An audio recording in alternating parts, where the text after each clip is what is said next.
Coming from its humble beginnings as a World War II shooter, the Call of Duty franchise has evolved throughout different wars, eras, and brutal timelines. So, does it surprise anyone that it's given us some of the most vile characters in gaming history? And that begs the question, which of these villains are the worst of the worst? Hey guys, I'm Brad with One Up Binge, and today we're clearing up one last loose end. This is Call of Duty Villains, evil to most evil. Remember, no Russian.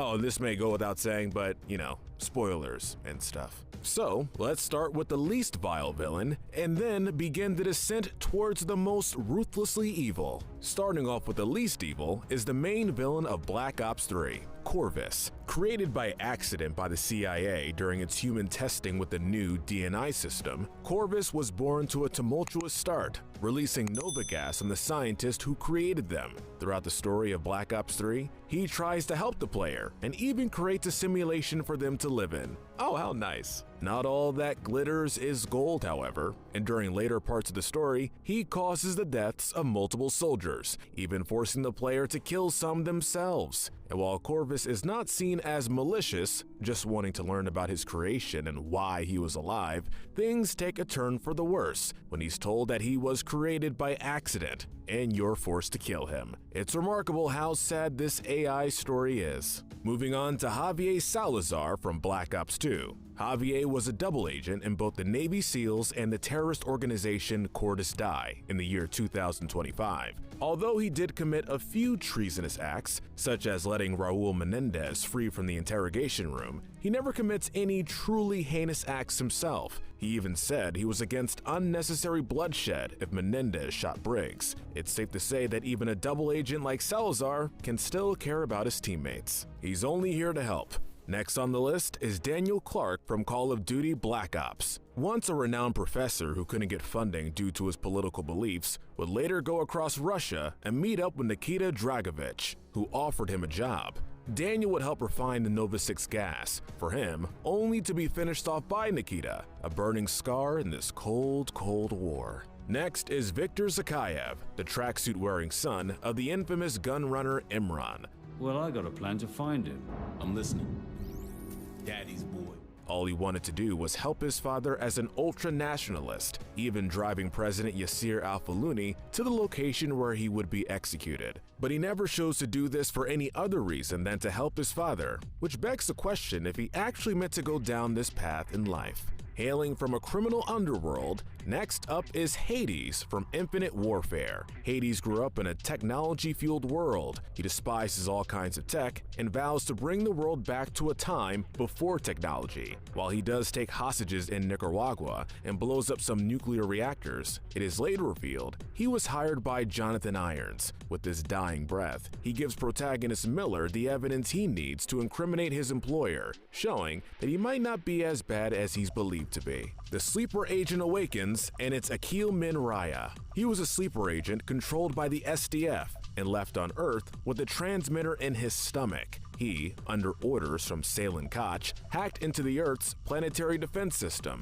and turned it onto a fleet of airships before disabling it. He then cut open his stomach and tore out the transmitter before succumbing to his wounds. He may have injured many, but it wasn't all under his control. Next up is Menendez's right-hand man, DeFalco. Like most soldiers, DeFalco follows orders to a T, eliminating targets or taking hostages, but always under orders. It's not known how he ended up with Menendez or why he feels justified. From Germany to China, the next spot belongs to Zhao. Having worked in Afghanistan along with the infamous Alex Mason, Zhao is a man of his country, trying to unite his nation against the incoming war from the West. Once finding out that David, the son of Alex, was in Pakistan, he ordered his men not to kill them due to a mutual hatred of Menendez. The enemy of my enemy is my friend after all, but he does take back on his word, working with Menendez if all the pieces fall in place. His kind thrives in a war zone. Next is Jamal the Butcher Rahar. How about you, Captain? Are you gonna let them die? Well known for separating people from a pretty important part of their body, Jamal is the second in command of Al-Qatala. While he's known as the Butcher, he seems to be doing this for the good of his country, at least in his own mind. Jumping all the way back to 1944 comes Heinrich, a high-ranking German soldier during World War II who was stationed in France. Although we don't know everything he's guilty of, he's a high-ranking SS officer, which implies a tremendous amount of evil. Even though he's the secondary antagonist of the game, the main confirmed thing he did was orphan Camille Dennis and then laugh about it before being killed by her. Definitely a twisted guy. 3 characters take one slot, with Victor, Lev, and Kirilli from the mission No Russian and Modern Warfare 2. These 3 were part of Makarov's inner circle and assisted him on a mission to a Russian international airport, where they, alongside Makarov himself and an undercover CIA agent, committed one of the most heinous acts in the airport. They weren't the orchestrators of the attack, but they did directly carry out one of the most ruthless events that set off a chain of events that would change everything. Warabi from Modern Warfare 3 takes up our next spot. Warabi is an African warlord bankrolled by Makarov who committed various inhuman acts by taking over parts of Africa to commit genocide on certain tribes. He also smuggled chemical weapons across the border into Europe for Makarov. African lions meet the Urzikistani wolf, Omar the Wolf Suleiman. While he is the leader and supposed founder of Al-Qatala, a terrorist organization in the fictional country of Urzikistan, he fights for a cause that seems just in his mind, since he's pursuing the independence of his country by any means necessary. I am just a lowly freedom fighter. Sadly, any means necessary tends to include criminal acts, such as stealing chemical weapons to use against the United States. In the end, he didn't get to see his wish come to fruition, being killed before his country was freed from Russian control. At least he went out with a boom. Next is Roman Barkov.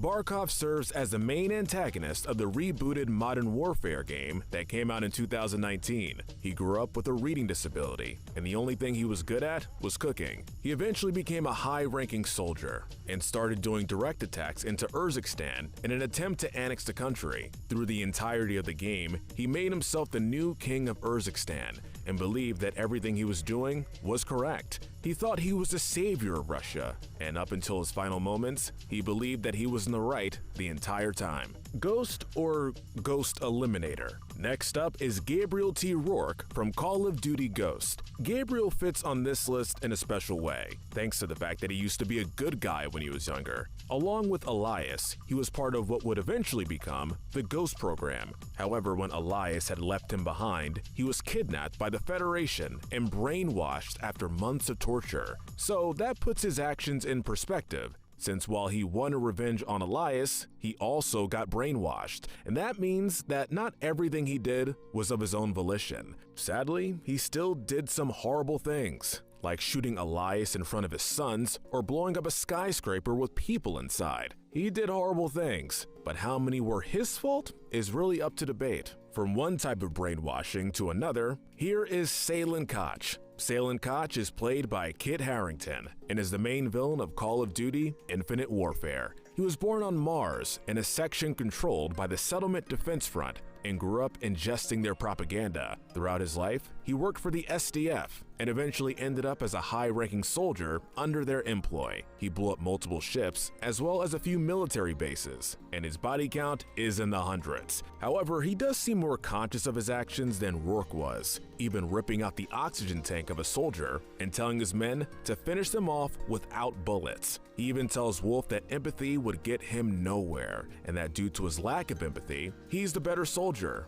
and that Wolf would never win. Although he's long dead by the time we play Ghost, we can't forget about Diego Almagro. Diego Almagro was a South American dictator and would eventually form the evil organization known as the Federation, with multiple countries within South America. He managed to do this by forcefully taking over these countries and ruling them with an iron fist, ordering the imprisonment or execution of any US-born citizens within these countries. He's also led to all the main conflicts within the game, so it's not surprising he's this high. He may only be an arms dealer, but next is Imran Zakhaev. Imran is a Russian criminal who's done everything from gun running to nuclear bomb threats. His actions led to most of the events within the modern warfare timeline, with his formation of the ultra-nationalist party, giving Khalid the nuclear bomb, hiring Makarov, and of course, being the original mastermind behind World War III. Imran's mentor, Perseus, comes next.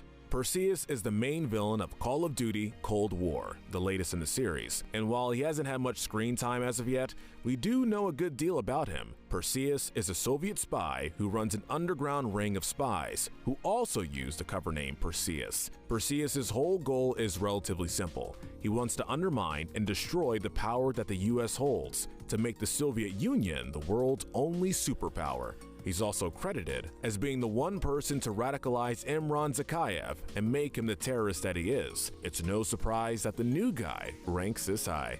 Next is Metz, another SS soldier and the main antagonist of Call of Duty World War II.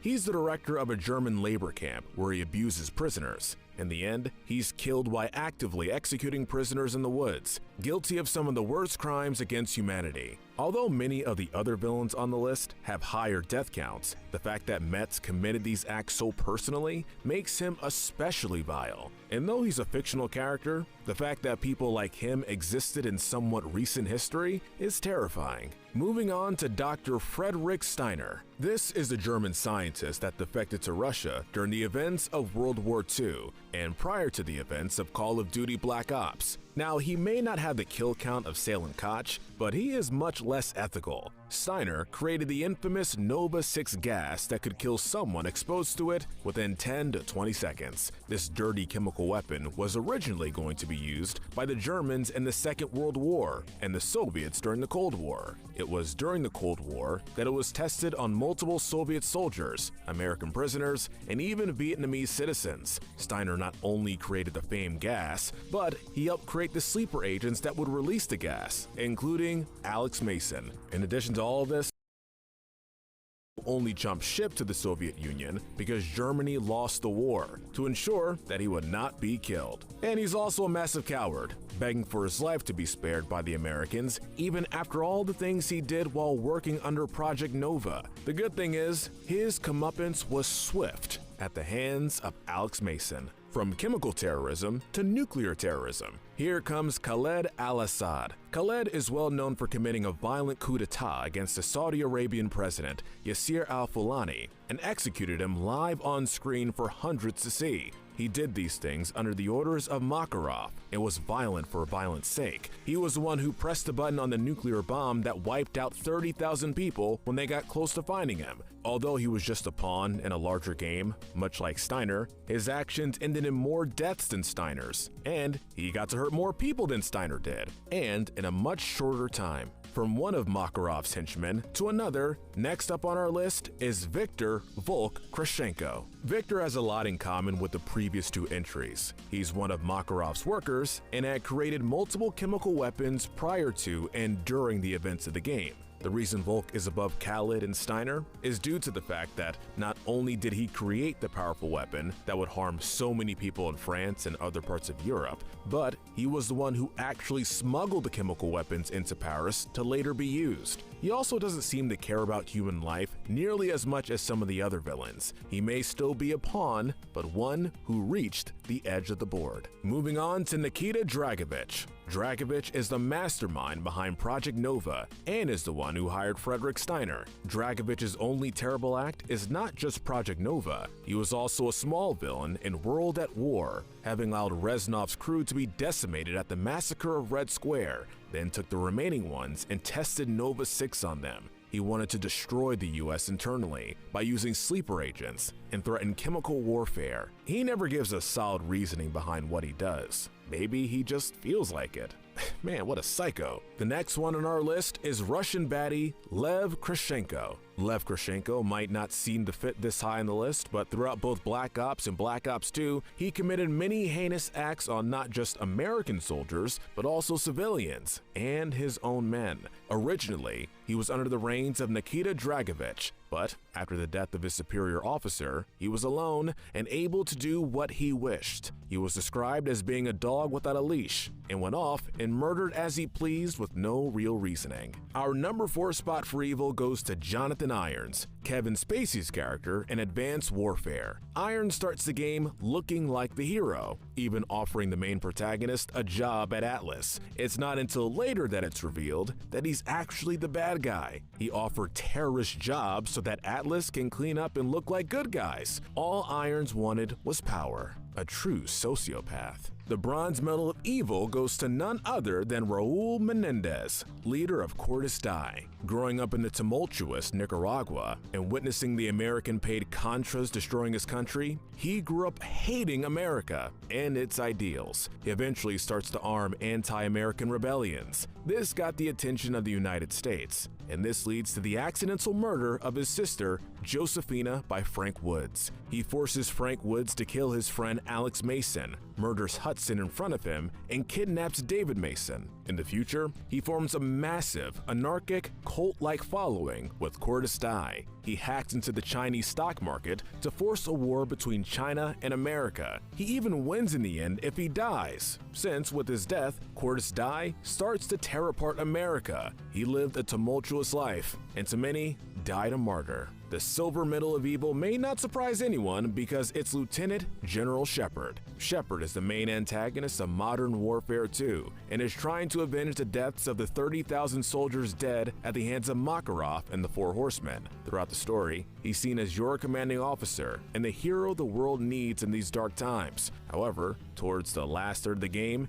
his hypocrisy is shown, and he kills both Ghost and your player character Roach, quipping no loose ends. His betrayal is by far one of, if not the most shocking thing in the entire Call of Duty franchise. At the end of the day, Shepard is a true megalomaniac who only cares about his reputation. He hides his ego and that he's a sociopath in patriotism and appears to be completely without remorse for the crimes he commits. Our Gold Medal of Evil goes to none other than Vladimir Makarov. Makarov is the main antagonist of the entire Modern Warfare series. He's not only the grand mastermind behind World War III, but he has the highest kill count of any villain in the series. His body count rounded out to 31,641. He committed many acts of terrorism, killing hundreds in an airport and blaming it on the United States. He even shot and killed Yuri, who was his only known friend. A terrorist who totally lacked empathy. He was ruthlessly sadistic and craved power. It's safe to call Makarov